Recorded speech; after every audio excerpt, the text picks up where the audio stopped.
এবার সোহানা সাবাকে হুঁশিয়ার করেছেন অভিনেত্রী শাওন। সম্প্রতি সোশ্যাল মিডিয়ায় অন্তর্বর্তী সরকারের আইন, বিচার ও সংসদ বিষয়ক উপদেষ্টা ডক্টর আসিফ নজরুলের পুরনো কিছু স্ট্যাটাস নতুন করে ছড়িয়ে পড়েছে, জানিয়ে ব্যাপক চর্চা হচ্ছে। এখন উপদেষ্টা আসিফ নজরুলের স্ট্যাটাসগুলোই কখনো বিগত সরকারের সমালোচনা, আবার কখনো সমাজের বিভিন্ন ক্ষেত্রের অসঙ্গতি নিয়ে কথা বলতে দেখা গেছে তাকে।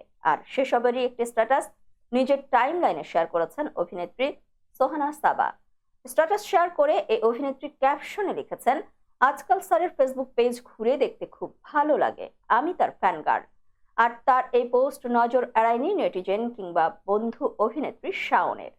শাওন তাতে মন্তব্য করে হুঁশিয়ার করেছেন সোহানা সাবাকে। তাকে উদ্দেশ্য করে অভিনেত্রী শাওন লিখেছেন, আমার মেয়ের জামাইয়ের দিকে চোখ দিবি না, খবরদার। এই মন্তব্যে অবশ্য পাল্টা জবাবও দিয়েছেন সোহানা সাবা। লিখেছেন, আপু, আমি স্যারের ফ্যানগার্ল মাত্র, তবে দুজনেই যে মজার ছলে মন্তব্য করেছেন সেটা বুঝতে খুব একটা সমস্যা হয়নি নেটিজেনদের। প্রখ্যাত কথা সাহিত্যিক হুমায়ুন আহমেদের দ্বিতীয় স্ত্রী শাওন, কিংবদন্তি এই লেখকের প্রথম ঘরের সন্তান অভিনেত্রী শীলা আহমেদকে বিয়ে করেছেন আসিফ নজরুল। সেই দিক থেকে সম্পর্কে শাওনের জামাতা হন তিনি। ফলে নিজের জামাতাকে নিয়েই সাবার পোস্টে মন্তব্য করতে দেখা গেল এই অভিনেত্রীকে।